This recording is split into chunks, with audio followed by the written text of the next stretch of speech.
সব নেক আমলের সওয়াব বাড়তে বাড়তে 700 গুণ, কিন্তু রোজা ছাড়া, রোজার সওয়াব কি হবে? বান্দা খালি রোজা রাখে, ফেরেশতারা কিছু লিখতে পারে না আমল নামায়, কারণ আল্লাহ বলে এটা কিছু লিখিস না, কারণ as-সাওমু লি, এই রোজা রাখছে আমার জন্য, ওয়া আনা আজজি বিহি, এই রোজার সওয়াব, প্রতিদান, অ্যাওয়ার্ড, এটা কিয়ামতের দিন আমি আল্লাহ নিজ হাতে দেব, নিজ হাতে দেব। আরেক বর্ণনায় এসেছে ওয়ানা উজজাবি, আমি আল্লাহ নিজেই হয়ে যাব রোজার প্রতিদান। সুবহানাল্লাহ পড়েন। আবার আল্লাহর হাবিব বলেন ইন্না ফিল জান্নাতি সামানিয়াতু আবওয়াব, জান্নাতের দরজা মোট 8টা, ফিহা বাবুন ইউসাম্মা আর-রায়্যান, 8টা দরজার মধ্যে স্পেশাল একটা দরজা আছে, ওই দরজাটার নাম হলো আর-রায়্যান। রায়্যান দরজা, লা ইয়াদখুলুহু ইল্লা সাইমুন, রোজাদাররা ছাড়া কেউ ওই রায়্যান দরজা দিয়ে জান্নাতে ঢুকতে পারবে না। শুধু রোজাদারদের জন্য ওই দরজাটা খোলা থাকবে। লা ইয়াদখুলুহু ইল্লা সাইমুন, রোজাদাররা ছাড়া কেউ ঢুকতে পারবে না। মান দাখালাহু লাম ইয়াযমা আবাদা, একবার যে এই গেট দিয়ে ঢুকবে, he will never be thirsty again, তার গলা থেকে চিরকালের জন্য আল্লাহ তৃষ্ণা মিটাইয়া দিবে। আমরা ওই রায়্যান দরজা দিয়ে সেদিন জান্নাতে ঢুকতে চাই কি চাই না?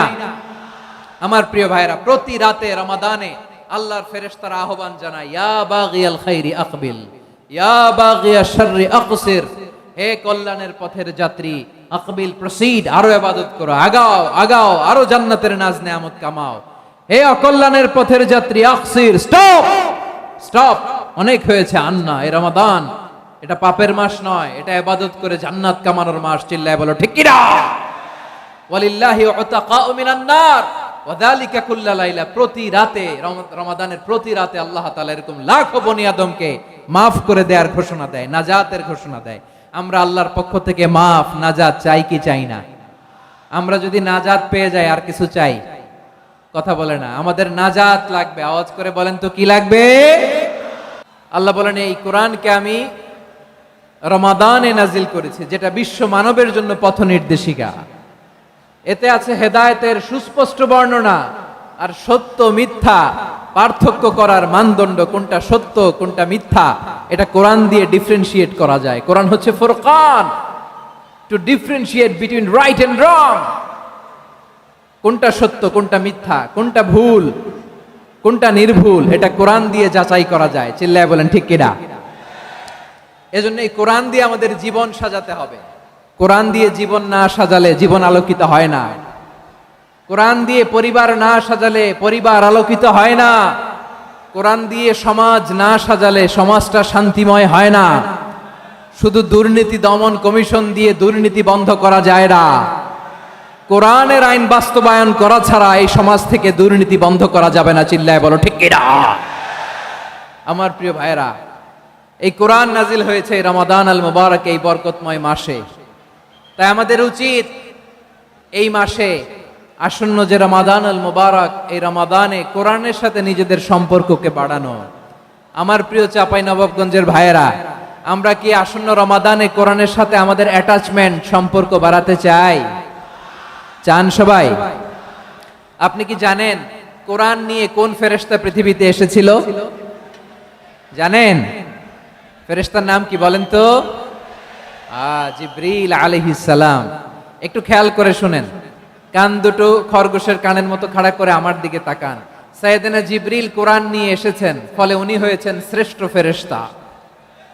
বিশ্ব নবীর উপর কোরআন নাজিল হয়েছে, তাই তিনি হয়েছেন শ্রেষ্ঠ নবী। রমাদানে কোরআন নাজিল হয়েছে, তাই রমাদান হয়েছে শ্রেষ্ঠ মাস। কদরের রাতে কোরআন নাজিল হয়েছে, তাই কদর হয়েছে শ্রেষ্ঠ রাত। আমরাও যদি কোরআনের সাথে সম্পর্ক বাড়াই, আমাদের মর্যাদাও এরকম, আমাদেরকেও শ্রেষ্ঠ মানুষ বানায় দিবে কে? এজন্য কোরআনের সাথে সম্পর্ক বাড়াইতে রাজি আছেন তো? যারাই কোরআনের সাথে সম্পর্ক বাড়ায়, এদের মর্যাদা বাড়ায় দেয় কে? দেখবেন আমাদের হাফেজে কোরআন, তারা ইন্টারন্যাশনাল কোরআন কম্পিটিশনে যে গোটা বিশ্বকে পেছনে ফেলে প্রথম পুরস্কার নিয়ে আসে। এত ছোট ছোট বাচ্চা, ও সমাজ বোঝে না, রাজনীতি বোঝে না, টাকা পয়সা বোঝে না, কিচ্ছু বোঝে না, কিন্তু গোটা বিশ্বে ওকে সম্মানের চেয়ারে আসীন করেছে কে? এই কোরআনের সাথে লাগলে আল্লাহ তাআলা সম্মান বাড়িয়ে দেয়। আমার প্রিয় ভাইয়েরা, আসুন আমরা শুরুতেই, আলোচনার শুরুতেই শপথ নেই যে আসন্ন রমাদানে আমরা কোরআনের সাথে নিজেদের সম্পর্ককে মজবুত করব ইনশাআল্লাহ। সবাই বলুন ইনশাআল্লাহ। শাবান মাস আসলে, রজব মাস আসলে সাহাবারা কি করতেন আসুন আমরা দেখি কিভাবে তারা রমাদানকে ওয়েলকাম জানাতেন। রজব শাবান আসলেই ওনারা রমাদান পর্যন্ত পৌঁছার আকুতি, আগ্রহ আর ফরিয়াদ আল্লাহর কাছে জানাতেন আর বলতেন, ইয়া আল্লাহ, রমজান পর্যন্ত আমাদের হায়াত বাড়িয়ে দাও। আল্লাহুম্মা বাল্লিগনা রমাদান, আল্লাহ তুমি রমজান পর্যন্ত আমাদের পৌঁছে দাও। আল্লাহুম্মা বারিক লানা ফি রজব ওয়া শাবান ওয়া বাল্লিগনা রমাদান, আল্লাহ রজব শাবানে বরকত দাও, আল্লাহ রমজান পর্যন্ত তুমি আমাদেরকে পৌঁছে দাও। আওয়াজ করে পড়েন আমিন। আমার প্রিয় চাঁপাইনবাবগঞ্জের ভাইরা, গত বছর অনেকের সাথে আমরা একসাথে রমাদান কাটিয়েছি, তাদের অনেকে দুনিয়াতে এখন বেঁচে নাই, এরকম আছে না নাই? এই যে আরো 7 দিন বাকি রমাদান আসতে, এই 7 দিন পর্যন্ত আমরা রমাদান পাবো, কোনো গ্যারান্টি আছে? আচ্ছা, এই বছর যদি খুশনসিব হয় আমাদের, আমরা যদি পাই, আগামী বছরও যে রমাদান আমরা পাবো, কোনো গ্যারান্টি আছে? তাহলে আসুন আমরা ভেবে নেই, হতে পারে this Ramadan could be the last and final Ramadan in our life. হতে পারে এই রমাদানই হতে পারে আমার জীবনের শেষ রমাদান। ঠিক কিনা বলেন? তাই আসুন আমরা আল্লাহর কাছে দোয়া করি, আল্লাহুম্মা বাল্লিগনা রমাদান, আল্লাহ তুমি রমাদান পর্যন্ত আমাদেরকে পৌঁছে দাও। আওয়াজ করে পড়েন আমিন। ইবনু রাজব আল হাম্বলি লাতাইফুল মাআরিফের মধ্যে লিখেছেন, সাহাবারা ওনারা রমাদান কেন্দ্রিক, আমাদের সালাফ সালফে সালিহিনরা রমাদান কেন্দ্রিক জীবন কাটাতেন।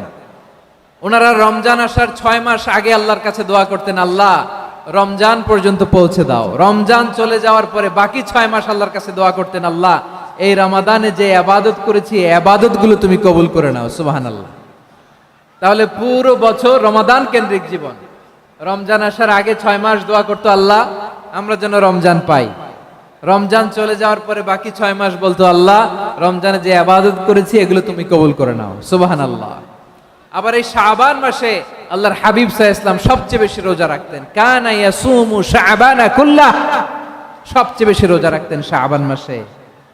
ওয়া কানা ইয়াসুমু শাবানা ইল্লা কলিলা, শাবানের অল্প কয়েকদিন ছাড়া পুরো শাবানটাই বিশ্বনবী রোজা রাখতেন। সুবহানাল্লাহ পড়েন। এই শাবান শেষে আমাদের মধ্যে আগমন করবে রমাদান, এবং এই রমাদানুল মুবারক আল্লাহ তাআলা আমাদের জন্য সিয়াম ফরজ করেছেন। কি ফরজ করেছেন?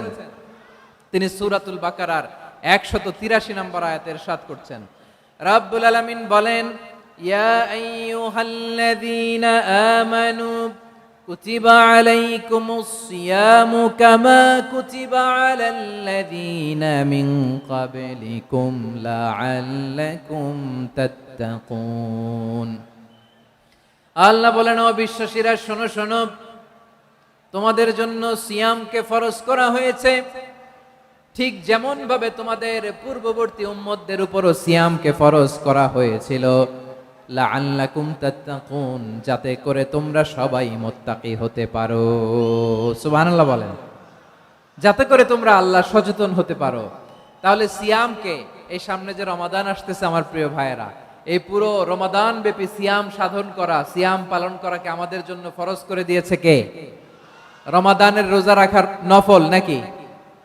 রমাদানে সিয়াম পালন করা কি নফল? সুন্নাত। তাহলে কি ফরজ? আওয়াজ করে বলেন, রমাদানের রোজা রাখা কি ফরজ?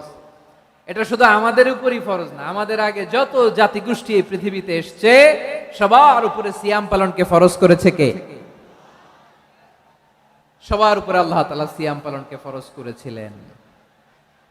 তবে ধরনটা ভিন্ন ছিল, এক এক জাতিগোষ্ঠীর জন্য এক এক ধরনের ছিল। আমাদের জন্য সিয়াম ফরজ টানা 1 মাস 30 দিন বা 29 দিন। কোন কোন উম্মতের উপর 30 দিন না, মাত্র 3টা রোজা ফরজ ছিল। কয়টা? আওয়াজ করে বলেন। আপনাদের কি মনোযোগ আছে না গেছে? মনোযোগ আছে? তাকবীর পড়েন তো, লিল্লাহে তাকবীর। আমাদের 1 মাস সিয়াম ফরজ। পূর্ববর্তী অনেক উম্মতের উপর 1 মাস ছিল না, 3টা ফরজ ছিল। কয়টা? প্রতি মাসের 13, 14, 15 ফরজ ছিল তাদের জন্য। কারো জন্য শুধু একটা, আশুরার রোজা। কোন কোন উম্মতের জন্য 10টা। কোন কোন উম্মতের জন্য রোজা ফরজ ছিল মৌনতার রোজা, আরবিতে বলে সওমুল ইনসাত, মানে সারাদিন খেতে পারবে, পান করতে পারবে, স্ত্রীর সাথে মেলামেশা করতে পারবে, কিন্তু কথা বলতে পারবে না। কথা বললেই তাদের রোজা ভেঙে যেতে, পড়েন সুবহানাল্লাহ। কি অদ্ভুত ব্যাপার! মৌন সম্মতির রোজা। যেমনটি সাইয়্যিদাতুনা মারিয়াম আলাইহাস সালাম বলেছেন, ইন্নী নাযারতু লির-রাহমানি সাওমা ফালান উকাল্লিমাল ইয়াওমা ইনসিয়্যা। তিনি বলেছেন, আজকে আমি রহমানের জন্য, মানে আল্লাহর জন্য রোজা মানত করেছি, আজকে আমি কারোর সাথে কথা বলতে পারবো না। তো রোজা রাখলে কথা বলতে পারবে না কেন? কারণ ওই শরীয়তে রোজার বিধান ছিল সকাল থেকে সন্ধ্যা খেতে পারবেন, পান করতে পারবেন, কিন্তু কথা বলতে পারবেন না। কথা বললেই রোজা ভেঙে যেত। সুবহানাল্লাহ বলেন। তাহলে সব জাতিগোষ্ঠীর উপরে রোজা ফরজ ছিল, কিন্তু ধরনটা ভিন্ন ছিল। মজার ব্যাপার হচ্ছে, আপনি বর্তমানেও বিভিন্ন ধর্মের দিকে তাকান, বৌদ্ধ ধর্ম, হিন্দু ধর্ম, খ্রিস্ট ধর্ম, তাদের মধ্যেও রোজা আছে। ইংরেজরা, খ্রিস্টানরা এটাকে বলে ফাস্টিং। কি বলে? ফাস্টিং। আমাদের হিন্দু ভাইয়েরা বলে উপবাস। তারা কি বলে? উপবাস। আবার এখন আন্দোলনেরও একটা মাধ্যম হয়েছে এটা, না খেয়ে থাকা। এটারে বলে অনশন। এটারে কি বলে? অনশন ধর্মঘট। মানে আমাদের দাবি না মানলে আমরা খাবো না, রোজা রাখলাম। আছে না নাই? তারপরে আধুনিক বিজ্ঞান এটার একটা নাম দিয়েছে না খেয়ে থাকাকে, অটোফিজি। কি বলে? অটোফিজি। জাপানের এক চিকিৎসা বিজ্ঞানী এই অটোফিজির উপর গবেষণা করে সে নোবেল পেয়েছে। সুবহানাল্লাহ পড়বেন না? এজন্য আল্লাহ তাআলা আমাদের জন্য গোটা রমাদানে এই সিয়ামকে ফরজ করে দিয়েছেন। আওয়াজ করে বলেন আল্লাহু আকবার। রাব্বুল আলামিন বলেন, ইয়া আইয়ুহাল্লাযীনা আমানু কুতিবা আলাইকুমুস সিয়াম।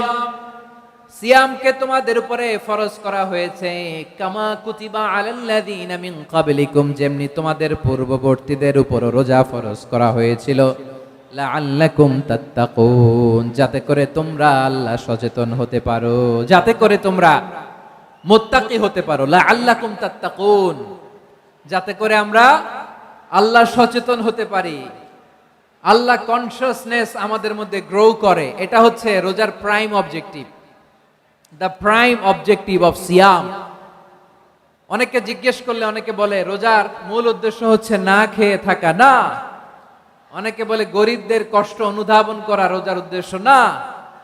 রোজার উদ্দেশ্য কি? সিয়াম পালনের উদ্দেশ্য কি? এটা আল্লাহ তাআলা স্পষ্ট এই আয়াতের পেছনে বলেছেন যে লাআল্লাকুম তাত্তাকুন, যাতে করে তোমরা আল্লাহ সচেতন হতে পারো, আল্লাহ ভীতি তোমাদের মধ্যে গ্রো করে, গড কনসিয়াসনেস, আল্লাহ কনসিয়াসনেস, আল্লাহ সচেতনতা যেন বাড়ে, দ্য সেন্স অফ অ্যাকাউন্টেবিলিটি। আল্লাহর সুপ্রিম কোর্টের কাঠগড়া এই দুনিয়াতে আমি যাই করলাম তার সবকিছু যে পাই টু পাই হিসাব দিতে হবে, এই sense, to enhance the sense that what ever we do Allah is watching me. আপনি যাই করেন কেউ দেখে না, কিন্তু দেখে কে? শুরুতেই তো জিজ্ঞেস করেছিলাম যে কেউ যেটা দেখে না সেটা দেখেন কে? কেউ যেটা শোনে না সেটা শোনেন কে? এর নাম হচ্ছে লাআল্লাকুম তাত্তাকুন, যাতে করে তোমরা আল্লাহ সচেতন হতে পারো, আল্লাহ ভীরু হতে পারো।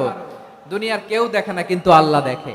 এটাই রোজার মূল শিক্ষা। আমার প্রিয় ভাইরা, আপনি লুকিয়ে লুকিয়ে ঘরের ভেতরে অন্যায় করেছেন, পাপ করেছেন, আপনার বাবা দেখে নাই, মা দেখে নাই, স্ত্রী দেখে নাই, কিন্তু দেখেছে কে?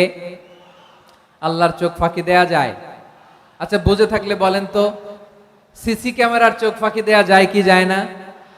পুলিশের চোখ, র্যাবের চোখ, বিমানবন্দরে কাস্টমস অফিসারের চোখ, কিন্তু আমার আল্লাহর চোখ? সবাই বলেন, আল্লাহর চোখ ফাঁকি দেয়া যায়?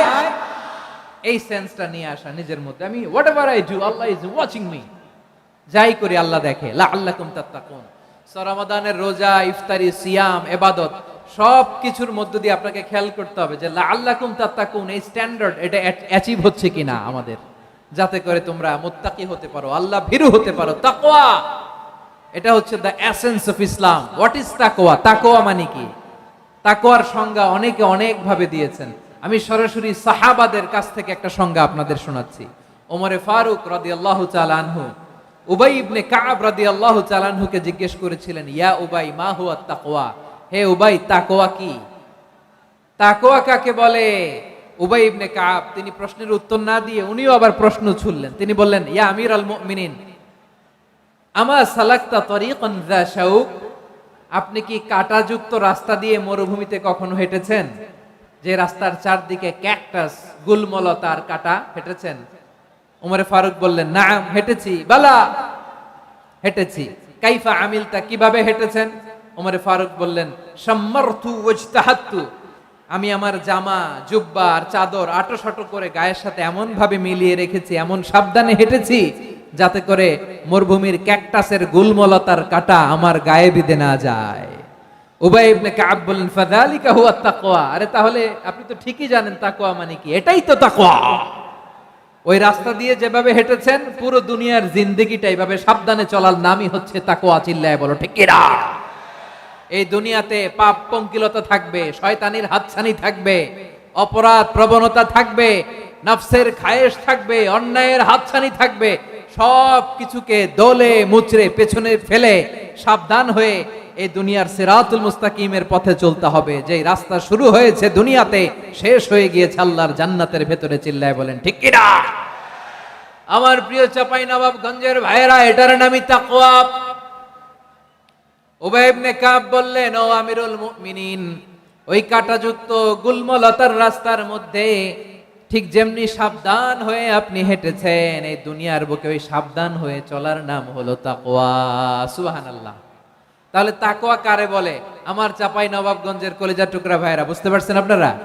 হ্যাঁ, তাকওয়ার শুধু দুইটা নমুনা আপনাদের সামনে পেশ করব, আপনাদের ক্লিয়ার হয়ে যাবে। একটা নমুনা তো দিলাম, আরেকটা নমুনা, সেটাও ওমরে ফারুক রাদিয়াল্লাহু তাআলা আনহুর জীবনী থেকে। উনি ছিলেন ন্যায়পরায়ণ শাসক। রাত্রিবেলা প্রজাদের কি হাল হাকিকত, কি অবস্থা, ঘুরে ঘুরে প্যাট্রোলিং করতেন পুলিশের মতো। তো সারা রাত প্যাট্রোলিং করে সারা রাত তিনি ঘুরেছেন কার কি অবস্থা দেখে। শেষ রাতে তিনি ফিরে আসতেছেন। তিনি থাকতেন, সহিহ বুখারীতে এসেছে, কানা ইয়াসকুনু ফি আওয়ালিল মদিনা, মদিনার উঁচু এলাকায় থাকতেন। তো ফিরে আসার সময় উনি একটা প্রাচীর বেষ্টিত ঘরের পাশে দুইজন নারীর কথোপকথন শুনতে পেলেন। কয়জন নারী? দেখি আপনাদের মনোযোগ আছে কিনা, বলেন কয়জন নারী? একজন বৃদ্ধা, একজন যুবতী। উনি কান লাগিয়ে শুনতে পাচ্ছেন। বৃদ্ধা মা, ওমর ফারুক কাউকে দেখতে পাচ্ছেন না, শুনতে পাচ্ছেন। বৃদ্ধা মা তার যুবতী মেয়েকে বলে, এই তাড়াতাড়ি ওটের দুধ দহন করে ওটের দুধের সাথে পানি মিশাও, তাইলে কালকে বাজারে মদিনায় বেশি দামে বিক্রি করা যাবে, লাভ হবে অনেক। বৃদ্ধা মহিলা এটা বললেন। যুবতী মেয়ে উত্তরে বলে, মা আপনি জানেন না আমিরুল মুমিনিন খলিফাতুল মুসলিমিন ওমরে ফারুক দুধে পানি মিশানোকে দণ্ডনীয় অপরাধ বলে ঘোষণা দিয়েছে, জানেন না? এবার বৃদ্ধা মহিলা বলে, আরে পাগলি, এই ভোর রাতে আমিরুল মুমিনিন ওমরে ফারুক আসবে কোত্থেকে? উনি আসবে কোত্থেকে? ওনার পাইক পেয়াদা সিকিউরিটি আসবে কোত্থেকে? কেউ দেখবে না। আরে কেউ দেখবে না, তাড়াতাড়ি দুধের সাথে পানি মেশাও। এই কথা যখন মা বলেছে, যুবতী মেয়েটা চমৎকার একটা উত্তর দিয়েছে। তিনি বলেছিলেন, ইয়া উম্মি, ও আমার মা, লাউলা রাআ উমর লা রাআ রব্বু উমর, ও আমার প্রিয়তমা মা, আপনি ঠিকই বলেছেন, গভীর রাতে ওটের দুধে পানি মিশালে ওমর দেখবে না, কিন্তু মা খেয়াল রাখবেন, ওমর যদি নাও দেখে, ওমরের রব কিন্তু দেখে। চিল্লায় বলেন ঠিক কিনা? দিস ইজ কল্ড তাকওয়া। লাউলা রাআ উমরু লা রাআ রব্বু উমর, ওমর দেখে না কিন্তু ওমরের রব দেখে। চিল্লায় বলেন ঠিক কিনা? এজন্য রব্বুল আলামিন বলেন, লা তুদরিকুহুল আবসার ওয়া হুয়া ইউদরিকুল আবসার ওয়া হুয়াল লাতীফুল খাবীর।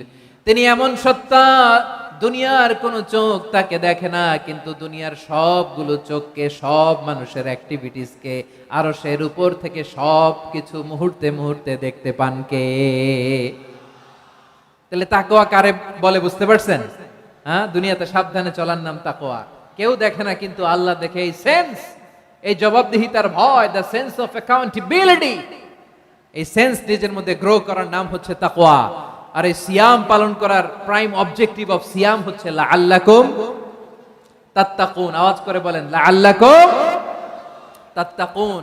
আমার প্রিয় ভাইয়েরা, এই আসন্ন রমাদান, এটা এমন এক বরকতের মাস, যে মাসে আমরা নিজেদের নাফসের উপর নিয়ন্ত্রণ প্রতিষ্ঠা করি। সারা বছর নাফস আমাদেরকে নিয়ন্ত্রণ করে, আর রমাদানে আমরা নাফসকে নিয়ন্ত্রণ করি। কথা বুঝতেছেন? সারা বছর নাফস আমাদেরকে নিয়ন্ত্রণ করে। এই যে এখন আমার খেতে মনে চাইলে যে খেজুর রাখা, আমি খেজুর খেতে পারবো, নাটস আছে, বাদাম খেতে পারি, খাইতে মন চাইলে পানি, আমার রুহুটা চায়, আমার নাফসটা খেতে চায়, আমি খেতে পারি, পান করতে পারি। বিবাহিতরা দিনের বেলায় স্ত্রীর সাথে মেলামেশা করতে চাইলে করতে পারে, কিন্তু রমাদানে দিনের বেলায় খেতে মনে চায় কিন্তু আমরা খাই। আমার প্রবৃত্তি খেতে চায় কিন্তু প্রবৃত্তির কথা আমরা শুনি, কথা কয় না। রমজানে খেতে মন চাইলে আমরা খাই, তৃষ্ণায় গলা ফেটে যায়, গলার ছাতি ফেটে যায়, কিন্তু এক ঢোক পানি কি আমরা গিলি? বিবাহিতরা দিনের বেলা স্ত্রীর সাথে কি মেলামেশায় যায় না। তার মানে সারা বছর নফস আমাদেরকে নিয়ন্ত্রণ করে, আর রমাদানে নফসের উপর আমরা নিয়ন্ত্রণ প্রতিষ্ঠা করি। নফসের লাগাম আমরা রমাদানে টেনে ধরে, চিল্লায় বলেন ঠিক কি না? এজন্য আমার প্রিয় ভাইয়েরা, নফসের উপরে নিয়ন্ত্রণ নিতে চাইলে রমাদানের রোজার কোনো বিকল্প নাই। এটা এমন মাস যে মাসের ফজিলতেরও কোনো শেষ নাই। এই মাসকে বলা হয় দ্য মান্থ অফ হোপ। এটা আশা জাগানিয়া মাস। রমজানের কথা শুনলেই আশা জাগে না হৃদয়ে? হ্যাঁ, ইদা জা রমাদান ফুতিহাত আবওয়াবুস সামা ওয়া গুল্লিকাত আবওয়াবু জাহান্নাম ওয়া সুফিদাতিশ শায়াতিন। রমাদান আসলে আকাশের দরজাগুলো খুলে দেয়া হয়, মানে জান্নাতের। জাহান্নামের দরজাগুলোকে লক করে দেয়া হয়, শয়তানকে চেইন আপ করা হয়। ইবাদত করলে শুধু করতেই মনে চায়, চিল্লায় বলেন না সুবহানাল্লাহ। রমজানে ইবাদতে যেই মজা পাওয়া যায়, সারা বছর অন্য কোনো মাসে এই মজা আপনি পান? আমার চাঁপাইনবাবগঞ্জের ভাইরা আওয়াজ করে বলেন না, রমজানে ইবাদতে যেই মজা অন্য মাসে এটা পান? কারণ রমজানে ইবাদত করলে সওয়াবও বেশি, ইবাদতের একটা পরিবেশ থাকে, ঠিক কিনা বলেন? অন্য মাসে ইবাদত করলে এর সওয়াব পাওয়া যায় গাণিতিক হারে, রমজানে ইবাদত করলে সওয়াব বাড়তে থাকে জ্যামিতিক হারে। সুবহানাল্লাহ কইবেন না? অন্য মাসে সওয়াব বাড়ে গাণিতিক হারে, রমাদানে ইবাদত করলে সওয়াব বাড়ে কিভাবে জ্যামিতিক হারে বাড়ে দেখেন। রমাদানে একটা নফল করলে ফরজের সমান সওয়াব, একটা ফরজ করলে 70 থেকে 700 গুণ সওয়াব, রমজানে উমরা করলে হজের সমান সওয়াব। সুবহানাল্লাহ নাই? দ্য মান্থ অফ হোপ, আশা জাগানিয়া মাস। এই মাস আমাদেরকে হোপফুল করে, আশাবাদী করে। রমাদান যেমনি দ্য মান্থ অফ হোপ, আশা জাগানিয়া মাস, এট দ্য সেম টাইম এই রমাদান হচ্ছে মান্থ অফ ওয়ার্নিং, একটা ওয়ার্নিং এর মাস। নবী যেমনি আশা জাগাইছে, আবার ওয়ার্নিং দিয়েও গেছে, খবরদার। ওয়ার্নিংটা কেমন? আল্লাহর হাবিব সাল্লাল্লাহু আলাইহি ওয়াসাল্লাম মসজিদে নববীর ভেতরে, হঠাৎ তিনি মসজিদে নববীর মিম্বারে পা রেখে বললেন আমিন। দ্বিতীয় ধাপে পা রেখে বললেন আমিন, তৃতীয় ধাপে পা রেখে বললেন আমিন। সাহাবারা অবাক হয়ে বললেন ইয়া রাসূলুল্লাহ, ইয়া হাবিবাল্লাহ, 3 বার শুধু আমিন আমিন পড়লেন, কেন পড়লেন আমরা কিছু জানি না, আমাদেরকে জানিয়ে দেন কেন আপনি 3 বার আমিন বললেন। রাহমাতাল লিল আলামিন আল্লাহর হাবিব বললেন, ও আমার প্রাণের সাহাবীরা, আমি যখন মসজিদে নববীর মিম্বারের প্রথম ধাপে পা রেখেছি, সাইয়েদনা জিবরিল এসে আমাকে বলেছে, ও নবী, আপনার নাম শুনে যে ব্যক্তি আপনার উপর দুরূদ পড়ে না তার ধ্বংস। আপনি বলেন আমি বলেছি আমিন। দ্বিতীয় ধাপে পা রাখার পর সাইয়েদনা জিবরিল বললেন, ইয়া রাসূলুল্লাহ, মাতা পিতাকে বার্ধক্য অবস্থায় পেয়ে তাদের সেবা করে, তাদের সাথে সদাচরণ করে যে সন্তান জান্নাত কামাতে পারলো না, তার জন্য ধ্বংস। আপনি বলেন আমিন। আমি বলেছি আমিন। আবার মিম্বারের তৃতীয় ধাপে ঠিক যখনই আমি পা রাখলাম, সাইয়েদনা জিবরাইল বললেন, নবী, রমজান মাস পাওয়ার পরে এই মাসে ইবাদত করে যে ব্যক্তি নিজের গুনাহ মাফ করাতে পারলো না, তার জন্য ধ্বংস। আপনি আওয়াজ করে পড়েন আমিন। কত বড় ধমক, কত বড় ওয়ার্নিং দেখছেন। যে রমাদান পেয়েছে কিন্তু রমাদানের ইবাদত করার মধ্য দিয়ে সে নিজেকে জাহান্নাম থেকে মুক্ত বানাতে পারলো না, তার উপর আল্লাহ লানত, তার জন্য ধ্বংস। সাইয়েদনা জিবরাইল বলেছেন আমিন, স্বয়ং বিশ্বনবীও বলেছেন আমিন। আওয়াজ করে পড়েন নাউযুবিল্লাহ। তাহলে রমজান আসবে আর আমরা নিজেদেরকে জাহান্নামীদের লিস্ট থেকে নাম কাটিয়ে জান্নাতীদের লিস্টে উঠাতে পারবো না। এর চেয়ে বড় হতভাগা কি আর কেউ থাকতে পারে? আওয়াজ করে বলেন। তাহলে রমাদানের এই রহমত, বরকত, মাগফিরাত, ফজিলত আমাদের কামাই করার দরকার আছে না নাই? আর মাত্র 7 দিন বাকি। আর মাত্র কয়দিন? এগুলো নিয়ে আমাদের কোনো আগ্রহ নাই। তোমাকেই খুঁজছে বাংলাদেশ, ক্লোজ আপ ওয়ান, আর মাত্র 7 দিন বাকি। টেলিভিশনে বিজ্ঞাপন আছে না নাই? রেফেল ড্র হবে লটারির, আর মাত্র 5 দিন, আছে না নাই? কিন্তু এমন এক বরকতময় মাস আসতেছে, আর মাত্র 7 দিন বাকি, আমাদের কোনো সেন্সই নাই, আমাদের মধ্যে কোনো অনুভূতি কাজ করে না। হায় রে দুর্ভাগা মুসলমান। আমার প্রিয় ভাইরা, আপনি পৃথিবীতে যত ইবাদত করেন সব ইবাদতের সওয়াব নির্ধারিত, এটা পাবেন বা ওইটা পাবেন, এই সওয়াব জান্নাতে, এই বাড়ি ওই বাড়ি। শুধু সিয়ামের সওয়াবটা অনির্ধারিত। কুল্লু আমালি ইবনে আদম ইউদাফ আল হাসানাতু আশরু আমসালিহা ইলা 700 দি'ফিন ইল্লা সাওম। সব নেক আমলের সওয়াব বাড়তে বাড়তে 700 গুণ, কিন্তু রোজা ছাড়া। রোজার সওয়াব কি হবে? বান্দা খালি রোজা রাখে, ফেরেশতারা কিছু লিখতে পারে না আমল নামায়, কারণ আল্লাহ বলে এটা কিছু লিখিস না, কারণ as-সাওমু লি, এই রোজা রাখছে আমার জন্য, ওয়া আনা আজজি বিহি, এই রোজার সওয়াব, প্রতিদান, অ্যাওয়ার্ড, এটা কিয়ামতের দিন আমি আল্লাহ নিজ হাতে দেব, নিজ হাতে দেব। আরেক বর্ণনায় এসেছে ওয়া আনা উজজা বিহি, আমি আল্লাহ নিজেই হয়ে যাব রোজার প্রতিদান। সুবহানাল্লাহ পড়েন। আবার আল্লাহর হাবিব বলেন ইন্না ফিল জান্নাতি সামানিয়াতু আবওয়াব, জান্নাতের দরজা মোট 8টা। ফিহা বাবুন ইউসাম্মা আর-রায়্যান, 8টা দরজার মধ্যে স্পেশাল একটা দরজা আছে, ওই দরজাটার নাম হলো আর-রায়্যান। রায়্যান দরজা, লা ইয়াদখুলুহু ইল্লা সাইমুন, রোজাদাররা ছাড়া কেউ ওই রায়্যান দরজা দিয়ে জান্নাতে ঢুকতে পারবে না। শুধু রোজাদারদের জন্য ওই দরজাটা খোলা থাকবে। দরজাটার নাম আর-রায়্যান। এই লাখো জনতা আওয়াজ করলে এই আওয়াজ হয়, বলেন রোজাদারদের জন্য জান্নাতে স্পেশাল যে লাল গালিচার সংবর্ধনা এন্ড স্পেশাল এন্ট্রি, ওই দরজাটার নাম কি? আর-রায়্যান শব্দটা কেমন লাগে? ভালো লাগে। অনাগত সন্তান যদি কারো আসে, ছেলে সন্তান, নাম রেখে দিয়েন আর-রায়্যান। পারবেন? আমাকে সবাই ধরে রাস্তা ঘাটে, বাসায়, অফিসে, আদালতে, এয়ারপোর্টে ধরলে, হুজুর আমার একটা ছেলে হবে 2 মাস পর, একটা নাম দেন। চাপাই নবাবগঞ্জবাসীর জন্য আমি একটা নাম দিয়ে গেলাম। সামনের 2-3 মাসে, 4 মাসে, 6 মাসে যাদের ছেলে সন্তান হতে পারে বলে মনে করেন, যদি পছন্দ হয় নামটা, নাম রেখে দিয়েন রায়্যান। কি নাম? লা ইয়াদখুলহু ইল্লা সাইমুন, রোজাদাররা ছাড়া কেউ ঢুকতে পারবে না। মান দাখালাহু লাম ইয়াযমা আবাদা, একবার যে এই গেট দিয়ে ঢুকবে, he will never be thirsty again, তার গলা থেকে চিরকালের জন্য আল্লাহ তৃষ্ণা মিটায়া দিবে। আমরা ওই রায়্যান দরজা দিয়ে সেদিন জান্নাতে ঢুকতে চাই কি চাই না? আমার প্রিয় ভাইরা, প্রতি রাতে রমাদানে আল্লাহর ফেরেশতারা আহ্বান জানায়, ইয়া বাগিয়াল খাইরি আকবিল, ইয়া বাগিয়াশ শাররি আকসির, হে কল্যাণের পথের যাত্রী, আকবিল প্রসিড, আরো ইবাদত করো, আগাও আগাও, আরো জান্নাতের নাজ নেয়ামত কামাও। হে অকল্যাণের পথের যাত্রী, আকসির, স্টপ স্টপ, অনেক হয়েছে। আন্না, এই রমাদান এটা পাপের মাস নয়, এটা ইবাদত করে জান্নাত কামানোর মাস। চিল্লায় বলো ঠিক কি না? ওয়ালিল্লাহি উতাকাউ মিনান নার ওয়া যালিকা কুল্লা লাইলা, প্রতি রাতে, রমাদানের প্রতি রাতে আল্লাহ তাআলা এরকম লাখো বনি আদমকে maaf করে দেওয়ার ঘোষণা দেয়, নাজাতের ঘোষণা দেয়। আমরা আল্লাহর পক্ষ থেকে মাফ, নাজাত চাই কি চাই না? আমরা যদি নাজাত পেয়ে যাই, আর কিছু চাই? কথা বলে না। আমাদের নাজাত লাগবে। আওয়াজ করে বলেন তো কি লাগবে? আর কিছু যে চাই না আমি, চাই গো নাজাত, আল্লাহ তোমার কাছে আমার এই মুনাজাত। আর কিছু যে চাই না আমি, চাই গো নাজাত, আল্লাহ তোমার কাছে আমার এই মুনাজাত, আল্লাহ তোমার কাছে আমার এই মুনাজাত। পড়েন আমিন, আর জোরে আমিন। তাহলে রমাদানকে আমরা বুদ্ধিমানের মতো কাজে লাগাতে চাই কি চাই না? হ্যাঁ, বুদ্ধিমানের মতো কাজে লাগাইতে হবে। মুমিনরা স্মার্ট হয়।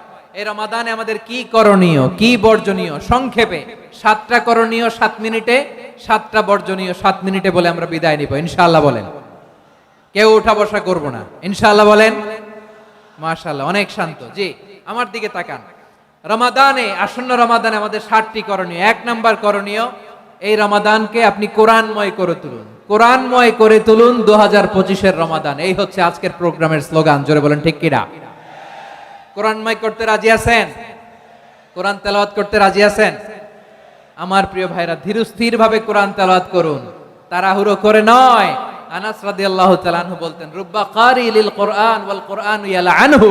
কোরআনের অনেক কারি আছে যারা কোরআন পড়ে কিন্তু সওয়াব পায় না, বরং আল্লাহর কোরআন তার বিরুদ্ধে আল্লাহর দরবারে নালিশ করে আর লানত করতে থাকে।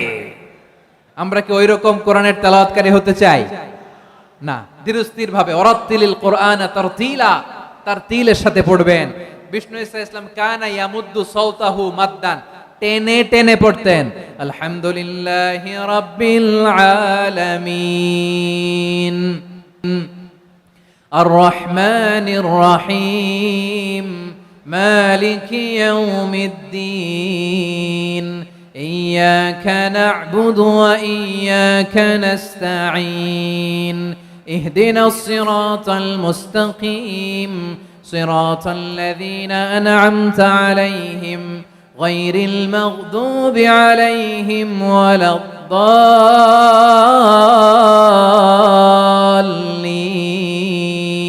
পড়েন আমিন।